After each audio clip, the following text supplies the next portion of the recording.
was like a little slow on my We're screen live. today. That's okay. Good morning. Good Ooh, check morning. this out. Good morning, everybody.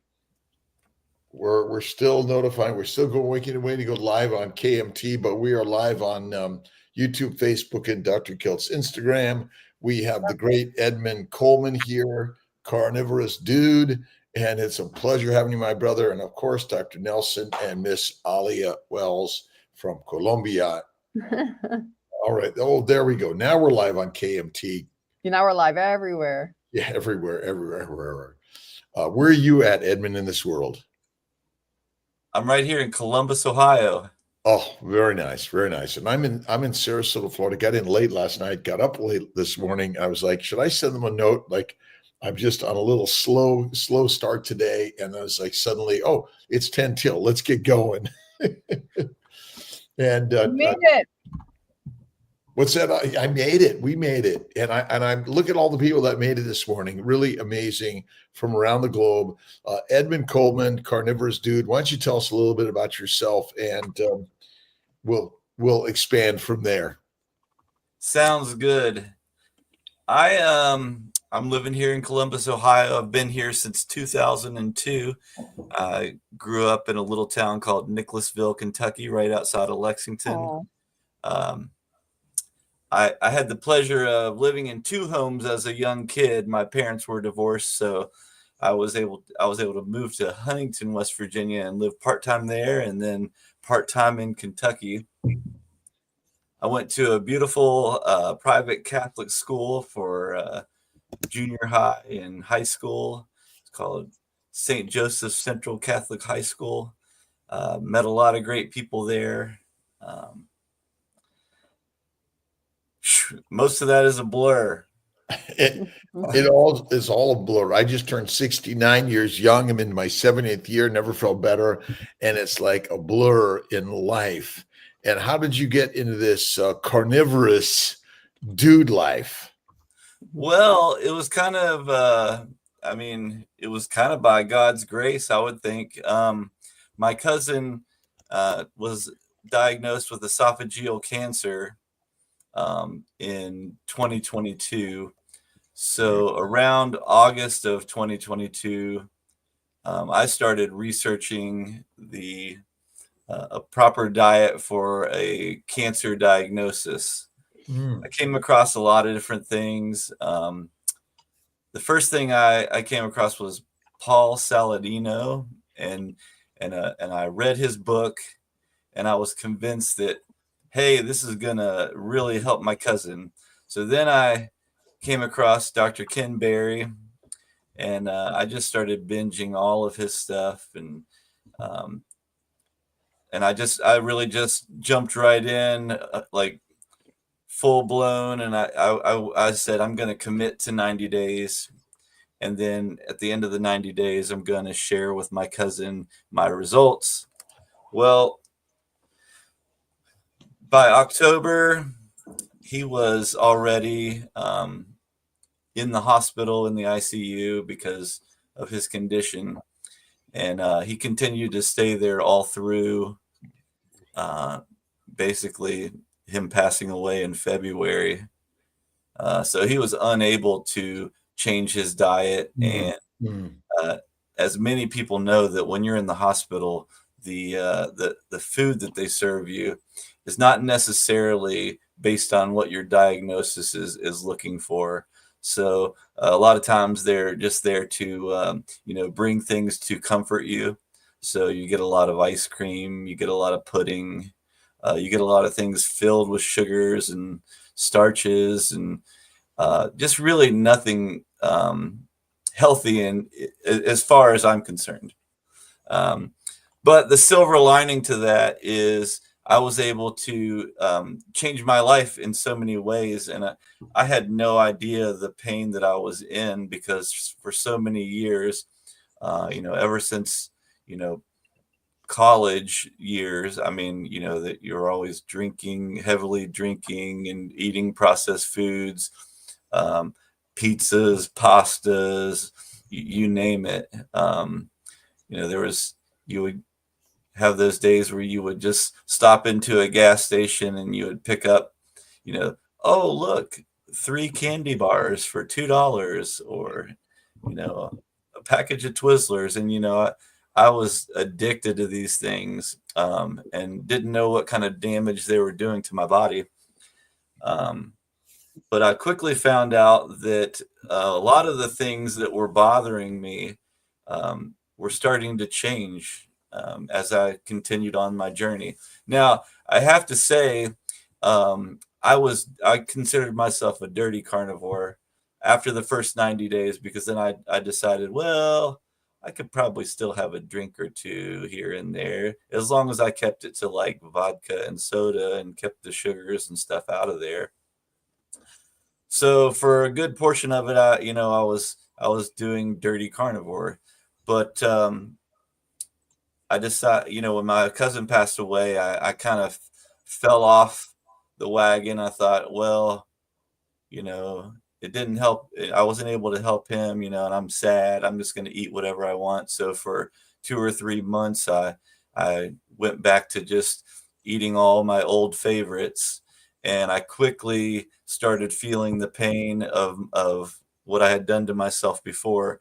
And in my mind, I just started saying, why did you do that? You were feeling the best you've ever felt since, you were a young man.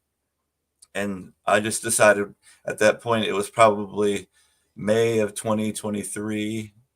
Oh, wait, 2020. Yeah, 2023. And I just started, I'm going to go full on back into it. And I did go full on back into it all the way through January of 2025. And then we were on vacation this past January, and I decided, oh, I'm having such a great time, I could probably have a few drinks. And then I was like on a path right after that. Just, I still continued to eat carnivore, but I started incorporating 1 or 2 drinks a night, and then it was 2 or 3 drinks a night, and then I was like, okay, this is not taking me anywhere good. Although I wasn't feeling any kind of adverse effects from it, I decided that I was just going to go ahead and get rid of it again. And then, as you saw me in the Austin meetup, a few weeks before that, I had reinvigorated myself and said, you know what, it's time to cut out all the BS and really just stick to what is going to make me feel healthy for a very long time. And so here I am, Mr. Healthy at 50 years old.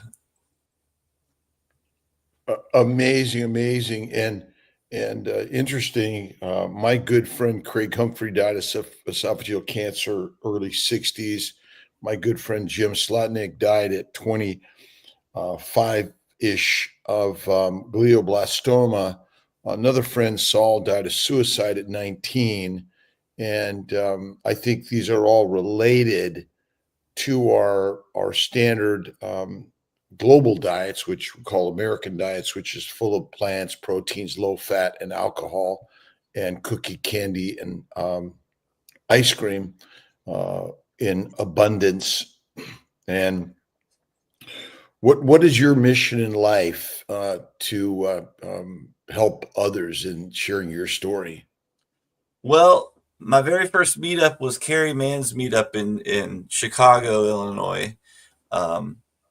I went and had just a wonderful time. It was Dr. Hampton was there as the main speaker.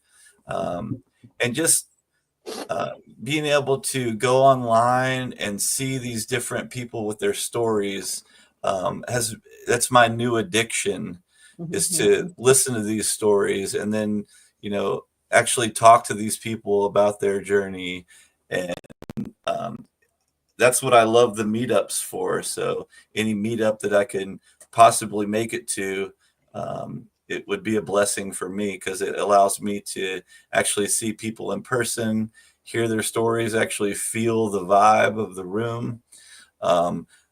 I've recently thought about getting into the low carb, high fat coaching.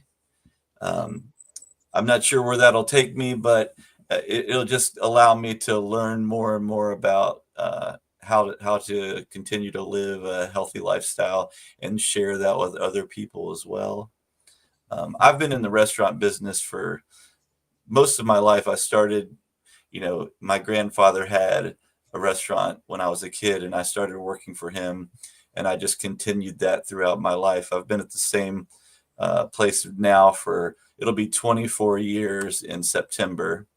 Um, so I love what I do, but I can see the pain that people are in. I used to look at people, oh, that's an attractive person, or that's the non-attractive person.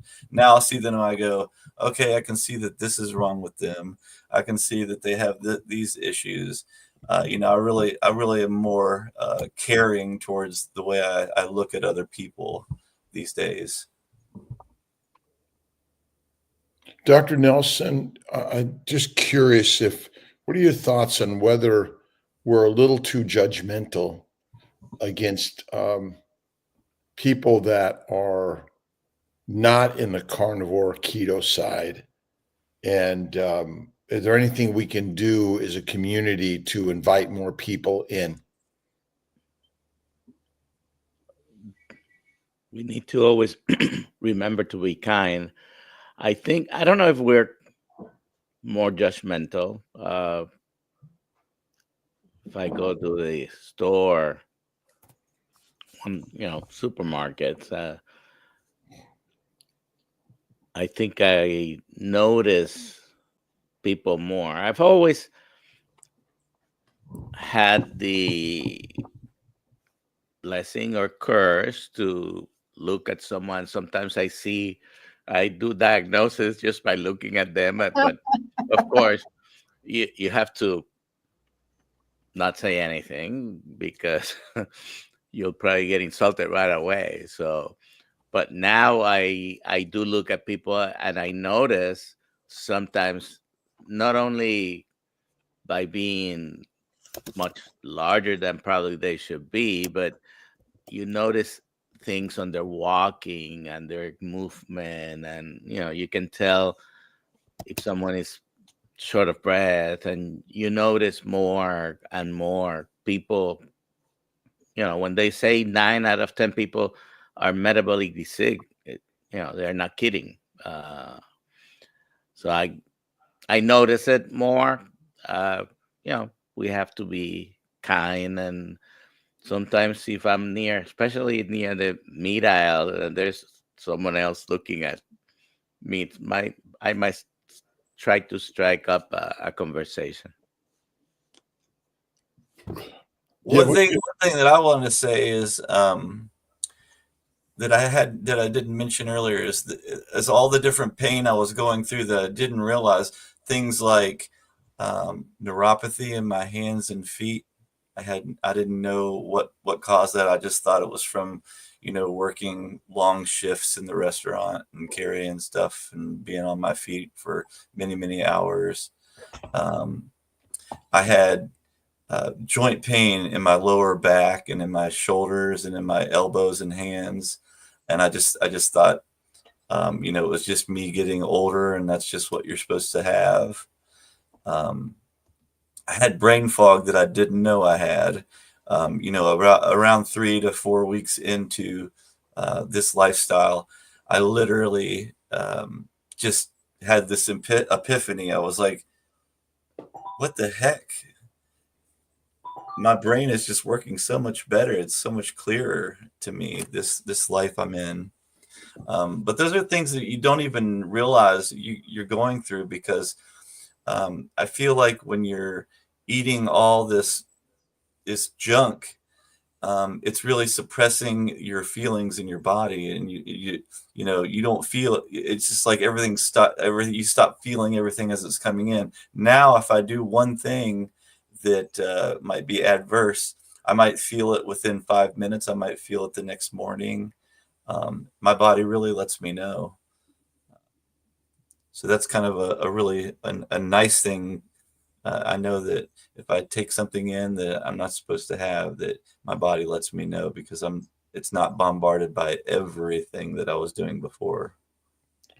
Are we simply poisoning ourselves before our actual we're being poisoned, our eggs or sperm, thus our embryos in utero, and our ancestors have been poisoning us, and our evolution is shifting in some ways. And so we're being recommended a diet that basically is filling this beautiful vessel with toxins that cause the damage. And then our recommended diets, which are plant-based, low animal fat, and full of alcohol, because alcohol is good for pregnant lactating women. Is that correct, Dr. Nelson? No. I was looking. Let me see if I have it here.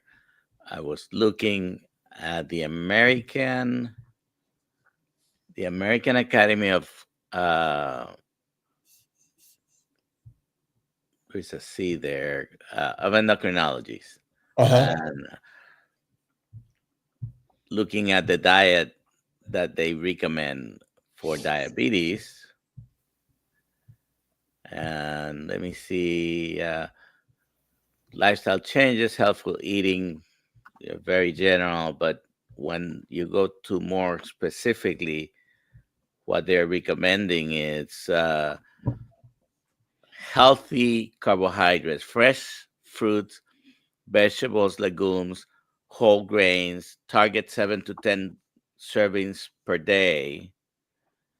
And they also have lower glycemic index foods like multi-grain bread, pumpernickel bread, whole oats, legumes, apple, lentils, chickpeas, mangoes, yams, brown rice. And I get asked the question about particularly breads and rice. It doesn't matter which rice or which bread it is. Bread is bread, rice is rice, and it's going to increase. If you're checking your blood sugars, you're going to notice right away that they have a very similar effect. The difference between the brown rice or the white rice is going to be minimal, if any. It's all excessive amounts of carbohydrates.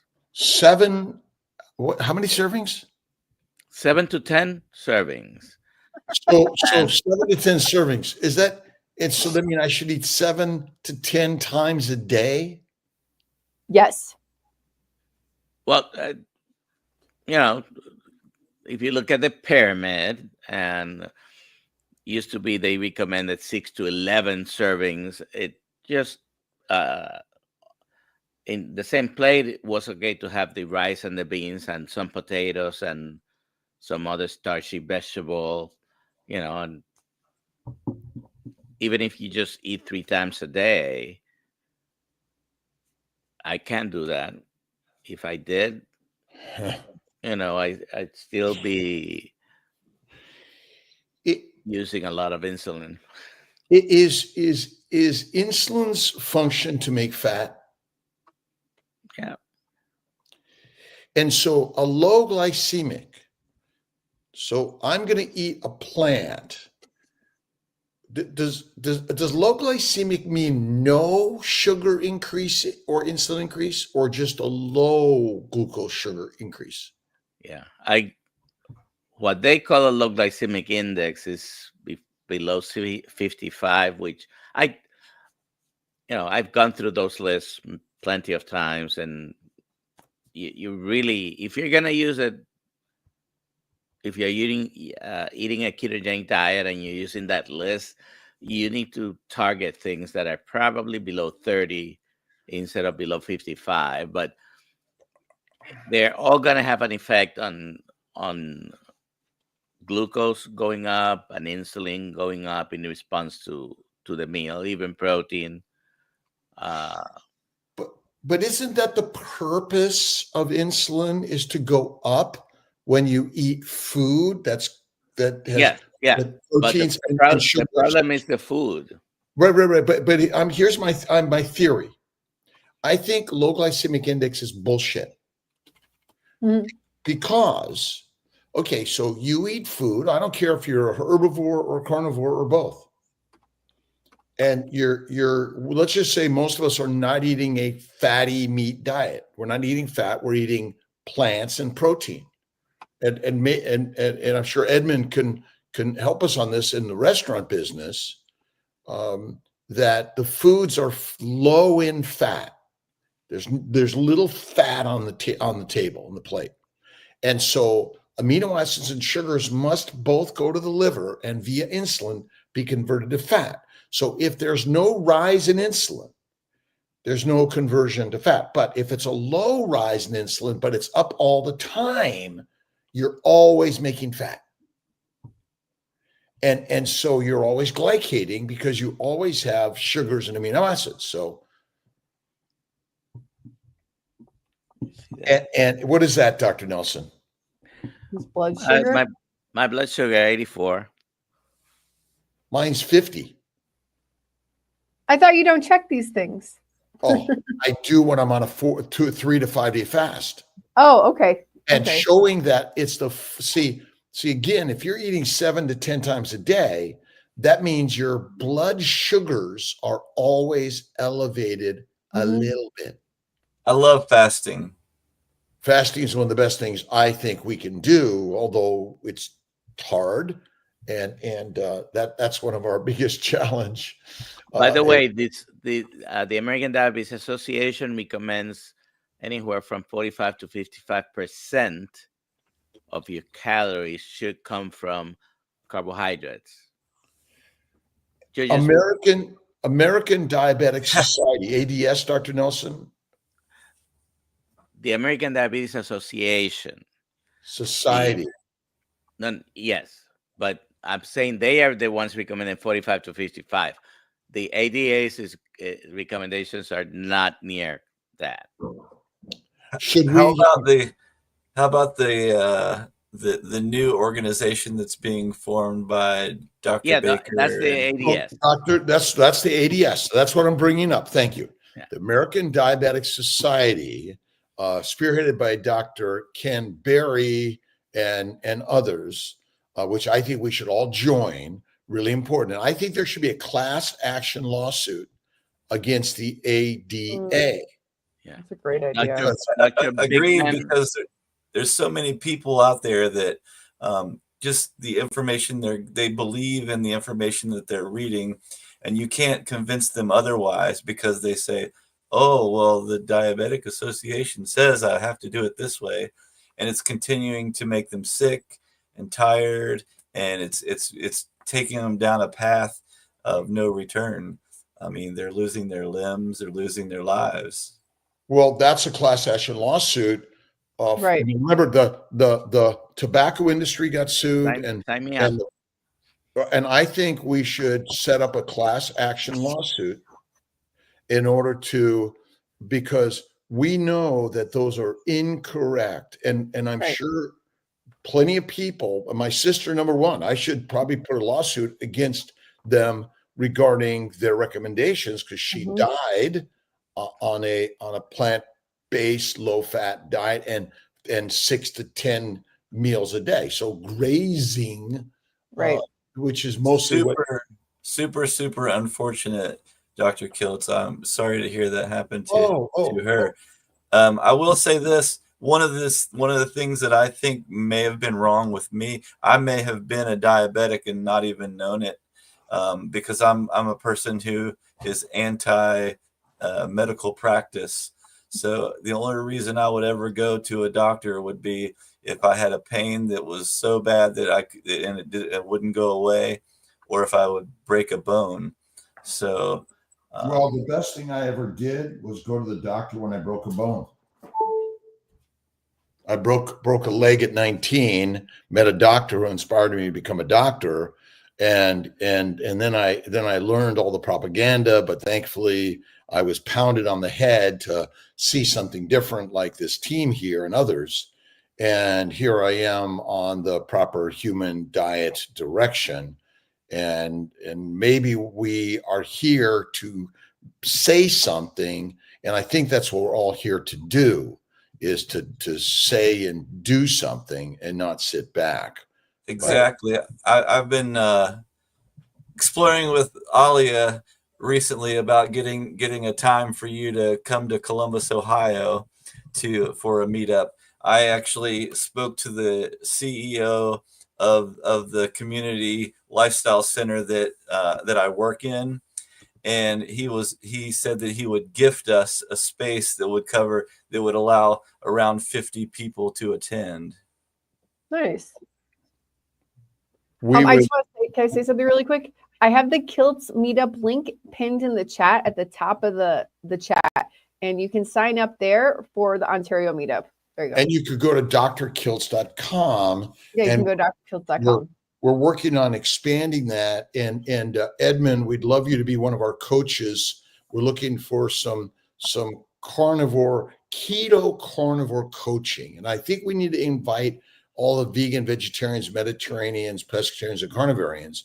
And see, I'm not anti plants completely or carbohydrates completely, because if you eat them simple and in small amounts infrequently, the liver is able to quickly convert them to fat fast enough to keep your overall glycating agents low overall. You know, one of the things that people say to me, when you're going through this transformation and you're feeling so good, you want to shout it to the world. And one of the things that actually kind of bothers me is when people say, "Oh, I'm glad that's working for you." Like that. I enjoy that. Oh, it bothers me because because then they'll follow it up with, "I tried that myself and it just doesn't work." And then I go into a little bit more questioning with them. I'll say like, "Oh, well, how long did you try it for?" And they'll say 2 weeks, or I did it for 4 days. And no one ever says, "I tried it for 30 days," or "I tried it for 90 days." They always just say, "Well, I tried it for a couple of weeks." And then I'll say, "Well, what were you eating?" And then they'll tell me. And there's always these small cheats that they do throughout their trial. Well, I had a cracker here and there, or I threw in some bread, on the weekend, or I had a cheat meal every Saturday. So they're really not trying it, and they've convinced themselves it doesn't work because they have made a poor effort. What if it inspires you? It does. It inspires me to keep going and share your story, dude, and inspire them to embrace them. Yes, so I do believe that again, it's the I don't ever cheat. I may treat because I'm a human being. What's the leading cause of sickness and disease? What's one of the highest causes of death? Being alive. Being alive is really challenging, but automobiles, right? Our lifestyles, our walking across streets. Suicide is a major cause of death. Big. That's a very sore subject in my life. My stepfather, my mom was, remarried when I was around 3. And I lived with my mom and my stepdad for most of the year growing up. And so my stepdad became like a real father to me, even though I had a real father on the side who was always there and there for me. But I actually lived with this guy, and he was just the most supportive person I had ever met in my life. But a few years, I guess it's been several years now, but it feels just like yesterday. He took his own life. I'm so sorry. And suicide is just the hardest thing for me to wrap my head around, because I don't know why somebody wouldn't want to live. Well, what's the cause of suicide? Probably mental disorder. What's the cause of mental disorder? Probably poor nutrition. Brain inflammation. So the dysfunction of the brain, both my grandfathers killed themselves. I don't ever regret anything. God is the creator of everything. Everything happens the way it's supposed to. We're not in charge. God is, in the And I sense, love your faith. and faith is so powerful. I don't care what religion you are or non-religion, doesn't matter. I have faith in God. And so my sister inspires me, my friends that have passed, my family members that have passed, my community that have passed, because we're all going to pass. And when and how we pass, none of us know that. Right. We may pass of suicide or something because some inflammatory process may happen in an organ system that causes any of these things. We have not. I was going to say, just learning that you don't have to feel sick and tired as you grow older is a very good thing. How young are you, Edmund? I'm 50 this year. Ah, happy 50. I'll be 51 in December. I'll be 70 in March. Just a kid. We're just kids. Right. We're just kids. But it's life is a mindset. So my sister, my grandfathers, and everyone, all the things that have happened are not to blame for anyone. It's our duty to share ideas to improve that. Because when you fight something, it fights back. But I watched my dad go through my real father go through dementia, and he moved in with me for part of that time. I wish I had known about the carnivore lifestyle during that time, because I could have really helped him have a better ending. Well, you are helping him right now. Oh, thank you. But it's a spiritual life. Remember, we're eternal beings. The physical nature is not who and what we are. It's spiritual. And so that's what we're sharing, these ideas of energy. And because our brothers and sisters cared for survival, and a plant-based diet was survival-based. And so the food pyramid, I think, in some ways, in medicine, is built on what we've learned in the past. But now in the present moment, we're learning something different, or we're thinking like, whoa, maybe this is different. And so now we're meant to share this. I don't know, I'm sorry, I didn't. Dr. Nelson, just butt in, You please. got to help. got to answer questions too. We got to start with some questions. I wanted to point out a question that's for basically Dr. Kiltz, and you highlighted it. Alia said, yeah. Alan. Yeah. There She's 27. She said somewhere 27. Go ahead and read it. Okay. Just read it. An early pregnant women, Asian women, 4th week, continue doing carnivore. Please, sir, reply. The weather is over 40 centigrade here. It's very hot. Carnivore. Carnivore, yes. Always. Bacon, eggs, butter, beef, and salt. Minimize the fruit, fiber, vegetables, and or eliminate them. They're never required. Small amounts are not likely the cause of disease infrequently unless you're highly allergic to them.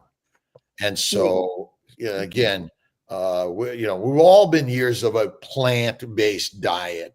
That's been part of our problem. But a vegetarian can go keto.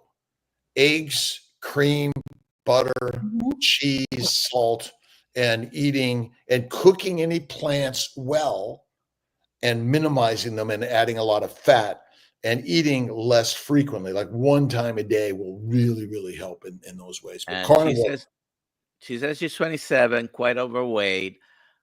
Pregnancy in particular is not the time to try to lose weight.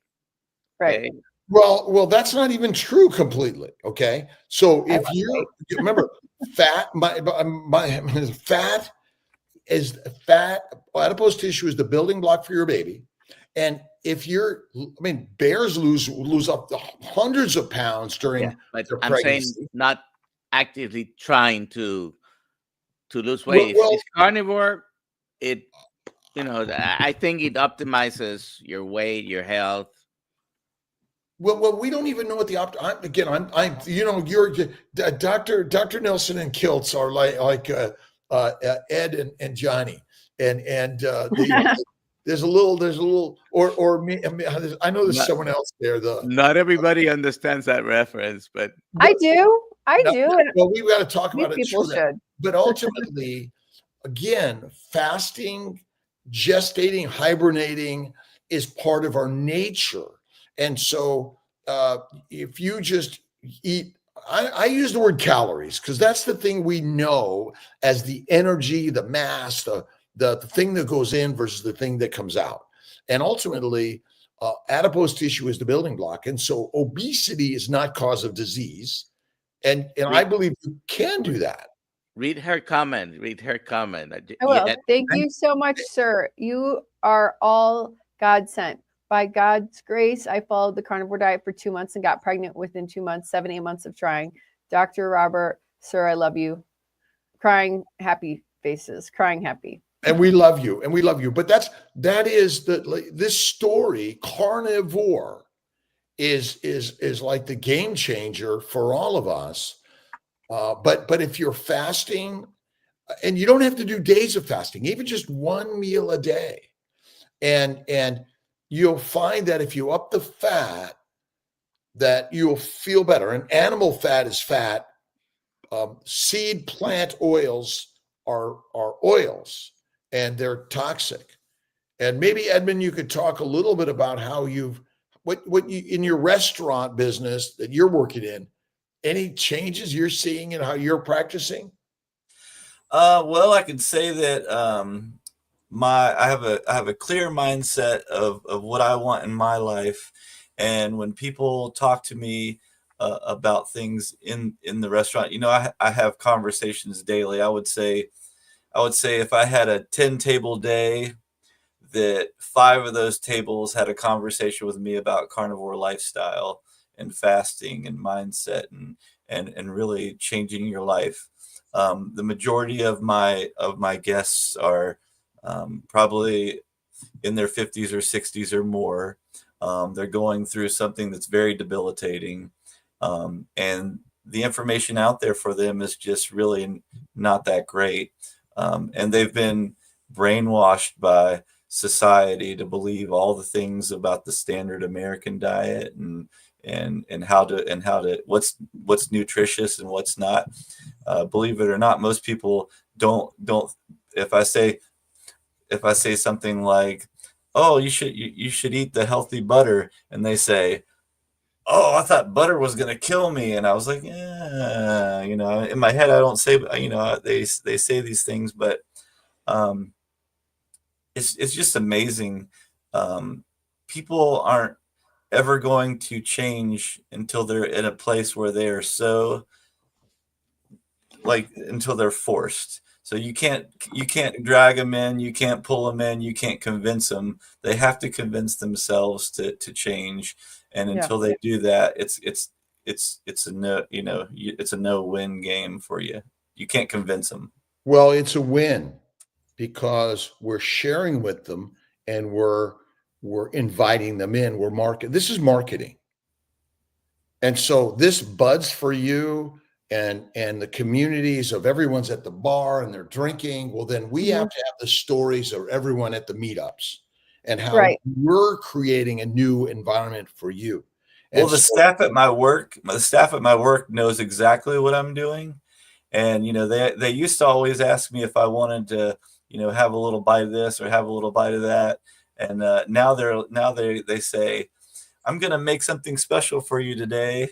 And, the cooks will always, make me something special. And they won't use the oils. They'll brush my steak in butter. It's really cool that they accept me, and they've noticed that I went from being a 230-pound man down to a 170-pound man. Wow. In fact, when I was at the most strict, I got all the way down to 159, and I thought, I'm withering away.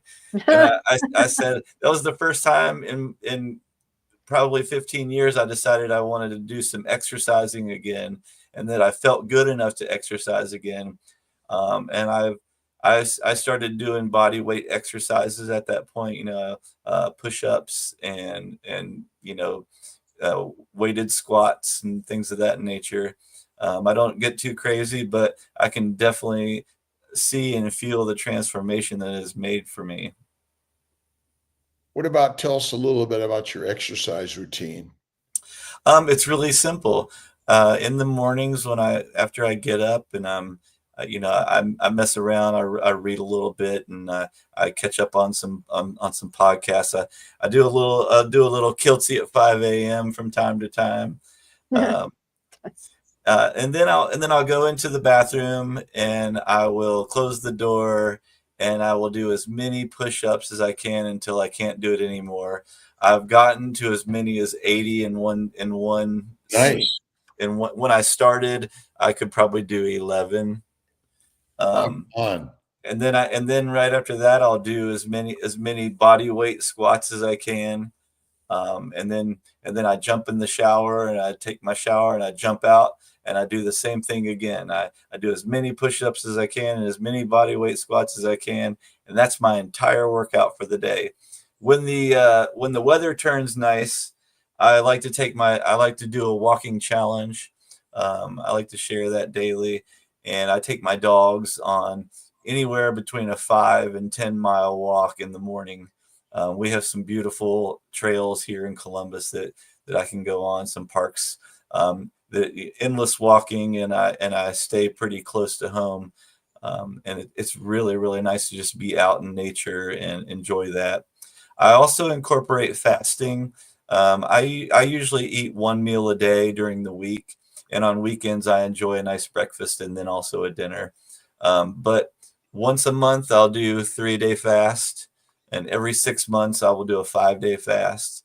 And my longest fast has been a 7-day fast, and my goal is to try one of those 21-day fasts, because every time I've done a fast, I've experienced major changes in my feelings, not only just my body, but also the way my mind is operating.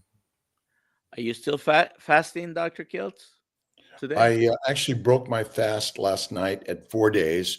I was going to do a 5-day fast, but I came down to Sarasota, and Tia had a great steak sitting out for me when I walked in the door, and I couldn't deny that. And I typically do my 5 days in April, so I'll throw in a 5 days, probably, possibly.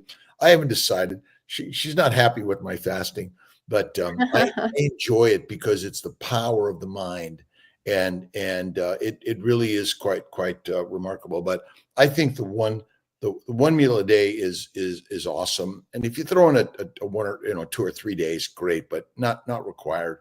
I think carnivore, 1 meal a day, and 2 meals a day, but up the fat is really important. And what are your thoughts on fasting, Dr. Nelson? I do it. Last week I did 4 days, the same from Monday to Sunday to Thursday. I am planning to do some fasting after I finish a rib roast that I bought the other day. I'm cutting it in steaks, and everybody loves the ribeye in my house, the carnivores and not carnivores as well. So after that's done, I'm sometime next week, I'll start fasting for a day or two. Cool. One of the first times I ever found your morning meetup, I was asking you questions on how to get my wife on board, and you said to me, "Edmund, never push a woman." my Tia is she is not. She loves meat. She makes the best steak, and she actually is it's mostly meat, but not carnivore, mostly keto, I would say, and doesn't drink alcohol. Really is into all the other modalities of healing and light sources and things like that, and energy and grounding. I think that our real goal here is to share ideas, be inspired, right, all day long. But I've got a question or a comment. I'm going to throw a question out on Dr. Kiltz and maybe Dr. Nelson. Varan SA, my mom has been suffering from past few weeks with unable to go urine and blood and stool and pain in stool. Doc diagnosed blood infection. unable to comprehend what to do. Is there a place for antibiotics, antifungal, antiviral in our world of healing? Yes. Yes. Yes. Yeah. I mean, when you have septicemia, what's the treatment? Antibiotics. Dr. Nelson? Definitely. And just a few weeks ago, I was very sick, and morning lives, I couldn't even talk. And I ended up having to use antibiotics because I was getting worse and worse. And I've had the experience before where a simple cold turned into a sinus infection and pneumonia, and I was deathly ill. I should have been hospitalized. My pulmonologist prescribed for me the fourth antibiotic. I had already taken 3 courses. The fourth one was Levaquin, which it's a pretty good and strong antibiotic. And within 2 hours broke my fever, and I improved within days. But I had full-blown pneumonia. I had the X-ray, and it was bad enough that if I had not been a doctor, she would probably had pushed me to be hospitalized.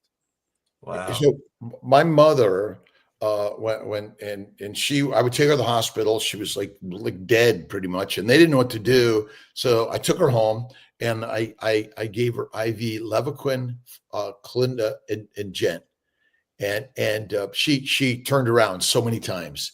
Eventually, she ran out at 94 almost, and my dad a year later did the same thing at home. And I think that the antibiotics, antifungal, antiviral are hopeful. Now, again, remember, what's the leading cause of diseases for much of our evolution? Accidents, trauma, child infections. It's right up there. Infections, microbes, right? Those are the big slaughterers of the human race, right? It's not that we're promoting indiscriminately using antibiotics. It's just sometimes they're necessary. There are good things in medicine. Not everything is bad.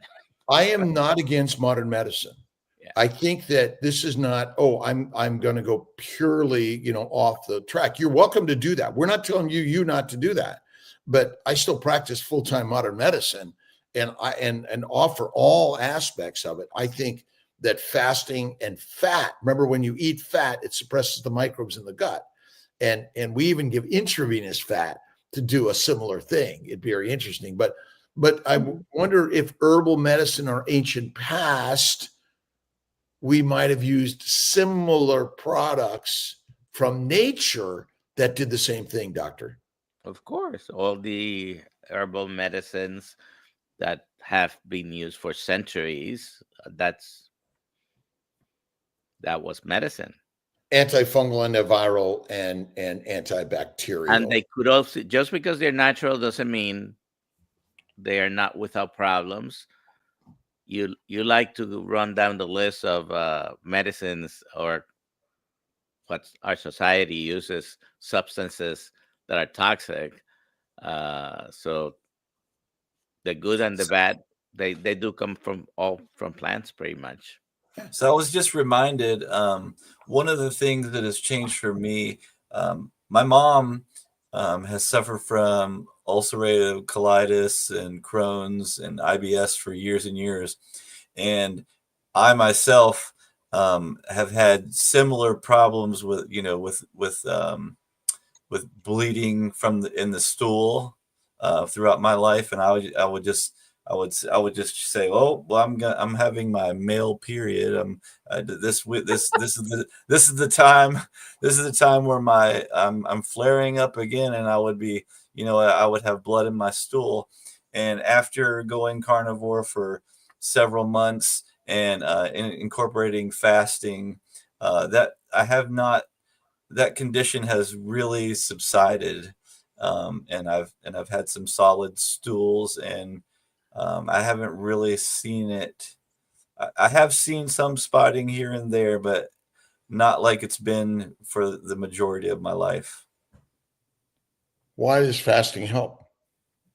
It really allows my whole system to take a break and heal itself. Aren't you also removing the toxins from our standard diets? That And too. and most meat people eat is lean. Even Not this guy. I'm a Right. fatty ribeye guy. But we're also cooking our meat, which may also be a cause of some disease in us rather than raw. And even butter's pasteurized, milk pasteurized. They make butter, which is heated it up, may have changed its natural structure. I mean, so much of what we do isn't, I mean, what other organism cooks its food? Tweet, tweet, tweet. A bird? No, I'm saying you can hear all the birds chirping because there's nothing to be said.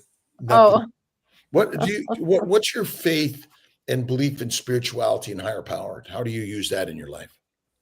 Well, I love prayer. I love going and meditating. I love attending church masses. I'm a Catholic, and my wife and I go every Sunday at the 8 a.m. mass.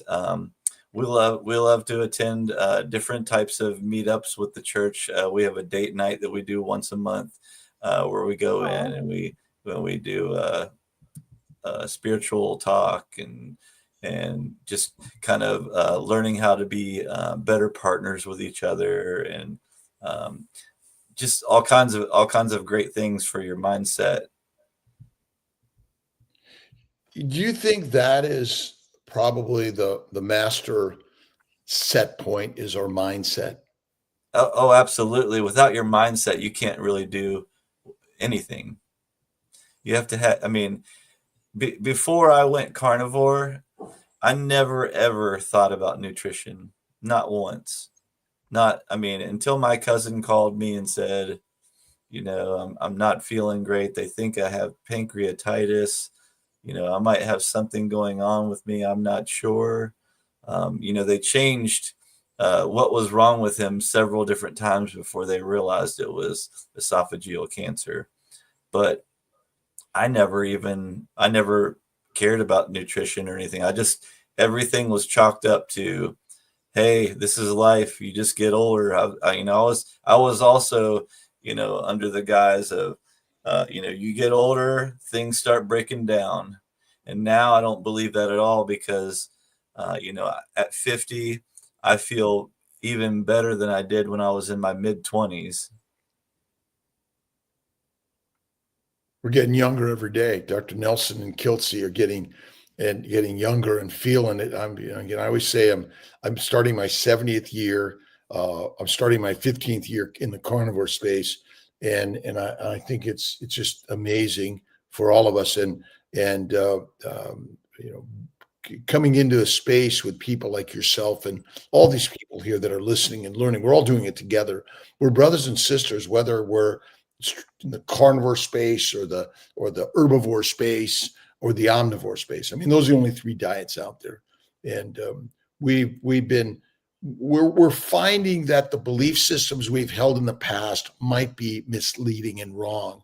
And intent isn't to say you're wrong, is say, hey guys, have you looked at this concept and idea? It's really radical. I'm not recommending it for you, by the way.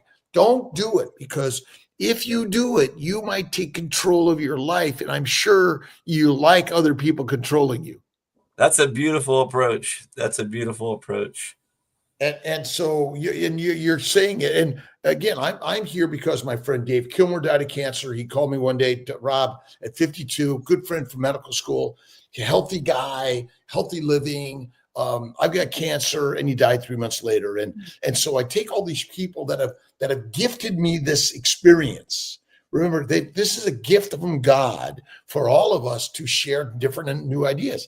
I'm finishing a book right now called Christ Carnivore. It's the connection between Christ and a carnivore lifestyle, and how I believe it's through faith and fatty food that you get a fertile life. And fertile life has nothing. it's reproduction, but not simply making babies, but a fruitful life for all of us. A couple of people in the comments are talking about the cooked meat versus raw, comments that you made. If you can clarify those. Look at Pottinger's Cats, and actually a really great book that my good friend Carrie Mann gifted me is Meat 3 Times a Day by F.J. Schlenk. It's on Amazon. I highly recommend it. But there's a book by Pottinger, and he did a study on cats where he found that raw milk and meat was healthy for them and their future generations, but cooked meat and pasteurized milk was not. And so again, crazy ideas, but rare to raw, I think is the very best thing for all of us. And I know it's kind of a crazy concept and idea, but I love rare. Well, again, I love rare too, but I do it. I call it black and blue, and meaning that it's seared on the outside and it's raw on the inside, and a little bit of salt, and I do a little bit of melted butter or blue cheese, but I don't always, and so that is likely our evolution, and throwing in some minced liver or organ meats along with that. And if you want to saute them slightly, I think that's okay.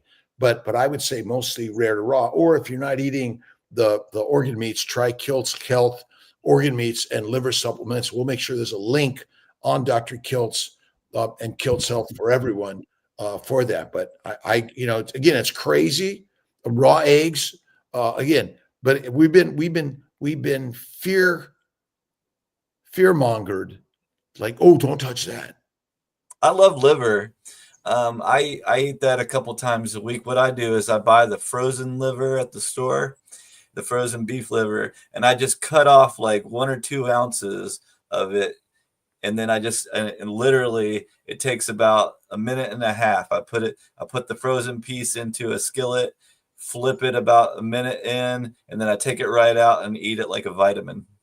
And essentially, we got to think of it. It's the ultimate vitamin supplement that we don't know if we need or not, but it's truly from nature, and that's why we put together Kilt's Health organ meats and liver supplements, and we're working on our electrolyte supplement without a stevia or other plant sweets in there. We're 3 minutes Papa away. Carnivore made it to the chat. What's that? I said Papa Carnivore. Oh, sorry. No, my bad, Leah. Go ahead. We have to do the giveaway. Well, let's see. Any other final thoughts and ideas, Edmund, Dr. Nelson, or Ali? Yeah, I would just like to say that I do have an Instagram at Carnivorous Dude and a YouTube at Carnivorous Dude. I'd like to, have more people share their stories with me, and so that we can get those stories out to the rest of the world. So if you have a few minutes and you want to share your story, just send me a message. It'd be great to hear from you. You can email me, carnivorousdude@yahoo.com, carnivorousdude@gmail.com. Those are places that you can get a hold of me. We have one question from Eve that she would like us to answer. Does raw cultured butter have denatured proteins? Well, probably there's some denatured in everything, but I think the raw, remember when you make butter, there's some churning, and churning is mechanical denaturing a little bit, but I would say the majority are going to be the original source. Yeah, and not as much as if you heat it up. That's correct. That's right. Heating, and that's why cooking our food, but cooking plants, you want to eat plants well cooked and simplified, get rid of the fiber, and the meat, you want it to be as rare or raw as possible. Now, again, you have to know where the source of your food's coming from. Right. And that's a really big one. That's a good question. I want to say that Dr. Kiltz has an amazing interview coming out at noon today with Jake Thomas. Please watch that. Take a moment and watch it. It's going to be an amazing interview. You know, what would be really nice, Alia, for everyone is that we can put a list of our upcoming interviews or our upcoming podcasts that are coming out there, Kilt's Carnivore Conversations. And I'm really grateful to Dr. Nelson and Alia for helping me in this. And we're going to be adding some other later afternoon events where Dr. Nelson and Alia or myself, we're just kind of mixing it up a little bit. I may be looking to take a Friday, Saturday, Sunday off every month, and you know, we're a team of healing, and everyone's welcome to join Dr. Kilt's Health and Kilt's Mighty Tribe as a volunteer to help share the word in the way. And Edmund, carnivorous dude, amazing. And again, we're looking for coaching, either volunteer. We're going to be offering some per diem coaching, and again, we're giving people ideas and advice, and we're doing a certified coaching program to be part of that, which, you know, is going to be really rock solid and amazing. And I'm in. Let's bring, again, the more we volunteer, think of it like going to your church, helping people. And that's really what this is about more than anything. And the more people we're able to do that for, do free volunteer or low cost coaching, because, you know, all of us are suffering. And my game here isn't about money, but it's about mommies, men, and masters. And the more we can do that at the lowest cost possible, that's so important. You know, I've saved so much money since eating this carnivore lifestyle. I can go to the store and buy one large steak a day and spend under $100, and then the money that I've been saving, I've been using to fund my trips to these carnivore meetups. It's not sustainable, you know, with the job that I have, but at the same time, it's probably the most important thing that I'm doing for myself and for others is just to share that energy. What's the purpose of making money? Is it to grow? Obviously, we want to grow our future for our families, but they're going to be doing their work also. It's to invest in our lives today, how we can help more people today. Absolutely. Cool. Talking about meetups, 16 days from today, we have a meetup where? Yuma, Tennessee. The 13th of April. See you in Yuma. And they can get tickets and or adding on our website. And we never know when more are going to be open. And then I'll be in Melbourne, Australia on the 26th. So I'm really looking forward to seeing everyone there. And I think it's going to be live streamed also. And then after that, we're going to Meatstock in May. Is it the 15th through the 19th? Yes. Cool.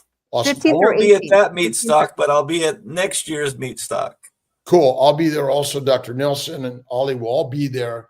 And Kilt's Health is putting a booth at these. We're going to be there with just a small Kilt's Health booth. Here we are for your health and wellness in order to implement a keto carnivore faith and fertile life mindset. Exactly. And I'll just bring up June. On June 7th, there's a meetup in Seattle with Dr. Kiltz, Sean Baker, Bella, and a few other superstars. I believe Dr. Nelson also, and Dr. Kiltz, Nate, and various people will be there. And then Boston and June 28th. I want to see everybody in Boston. Awesome. I'll see you in Boston. You will be in Boston what's also. the prize? Who's the winner? Let's see. Who's the winner? We all are. We're all the winners. What are we giving away? A Kiltz cup. I want a Kiltz hat. Brenda! We got to get the Kiltz hats. We got Kiltz shirts. We got Kilt's my KMT. Kilt's Mighty Tribe. We're going to be making some changes, and we're really excited. Blenda, awesome. She wins twice this week. That's I, amazing. I was gonna say, I thought I saw her name this week. It's a setup. Like Well, Ritter. she's here, but I'm just one. Yeah, we'll work on that. We'll work on that. God bless everyone. Yeah. Okay. Goodbye. Goodbye, everybody. Bye bye. Bye.